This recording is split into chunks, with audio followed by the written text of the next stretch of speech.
ದೀಪಕ್ ಹಾ ದೀಪಕ್ ದೀಪಕ್ ದೀಪಕ್ ಅಯ್ಯೋ ದೀಪಕ್ ದೀಪಕ್ ಏನಾಯ್ತು ಏನಾಯ್ತು ಧ್ರುವ ಏನಾಯ್ತು? ಹೇಗೆ ಹೇಳಿ ನನಗೆ ಗೊತ್ತಾಗ್ತಿಲ್ಲ ದೀಪಕ್. ಅದು ನೀವು ಕೋಬ್ರದರ್ಗೇನೋ ಹೇಳ್ತಿರಲ್ಲ ಆ ಷಟ್ಕ, ನಿಮ್ಮಂತ ಷಟ್ಕ ಸಿಗೋದಕ್ಕೆ ನಾನು ಪುಣ್ಯ ಮಾಡಿದ್ದೀನಿ ದೀಪಕ್, ಪುಣ್ಯ ಮಾಡಿದ್ದೀನಿ. ಧ್ರುವ ಯಾಕೆ ಇಷ್ಟೊಂದು ಎಮೋಷನಲ್ ಆಗ್ತಾ ಇದೀರಾ? ಏನಾಯ್ತು ಹೇಳಿ. ದೀಪಕ್ ಆ ಕಡೆ ನಮ್ಮಮ್ಮನು ನನ್ನ ಅರ್ಥ ಮಾಡ್ಕೊಳ್ಳಿಲ್ಲ, ಈ ಕಡೆ ನನ್ನ ಮೈನೂ ನನ್ನ ಅರ್ಥ ಮಾಡ್ಕೊಳ್ಳಿಲ್ಲ.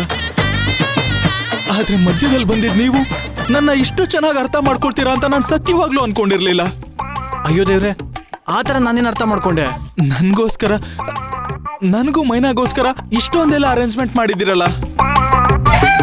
Thank you thank you thank you so much Deepak. ಕೈ ಬಿಡ್ರಿ. Thank you so much. ನನ್ ಕೈ ಬಿಡ್ರಿ, ಬಿಡ್ರಿ ನನ್ ಕೈನ. ಏನಾಯ್ತು ದೀಪಕ್? ಇನ್ನೇನ್ರಿ ಮತ್ತೆ, ನನ್ ಮದ್ವೆ ಆಗಿ 1 ತಿಂಗಳ ಮೇಲಾಯ್ತು.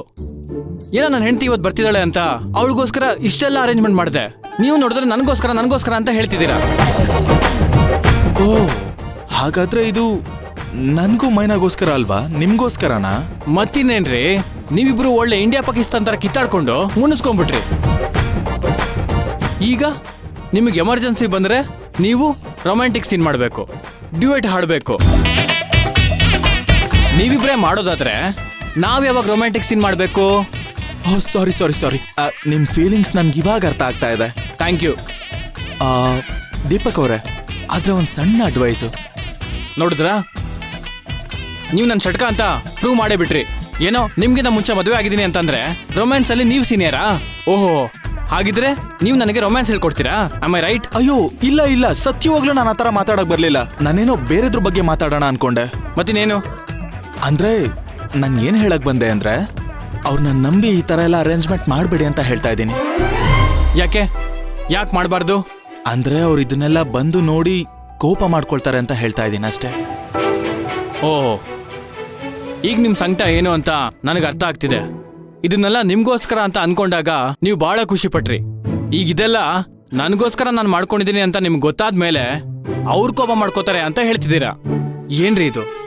ಏನ್ರಿ ಇದು ನ್ಯಾಯನಾ? ಅಯ್ಯಯ್ಯೋ, ನಾನ್ ನಿಜವಾಗ್ಲೂ ಆತರ ಹೇಳ್ತಾ ಇಲ್ಲ. ಆದ್ರೆ ನಾನ್ ಬಂದ್ ನೋಡ್ದಾಗ ಆಕ್ಚುಲ್ ಆಗಿ ಸಂತೋಷ ಪಟ್ಟೆ, ತುಂಬಾ ಎಕ್ಸೈಟೆಡ್ ಆಗಿದ್ದೆ.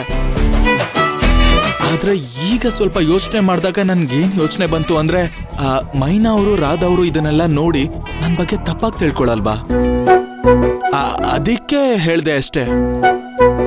ಧ್ರುವ ಅವರೇ, ನನ್ನ ನಾದ್ನಿ ಏನಾದ್ರು ಕೇಳಿದ್ರೆ ಇದು ನಿಮ್ಗಲ್ಲ ನನಗೆ ಅಂತ ನಾನ್ ಹೇಳ್ತೀನಿ ಅವ್ರಿಗೆ.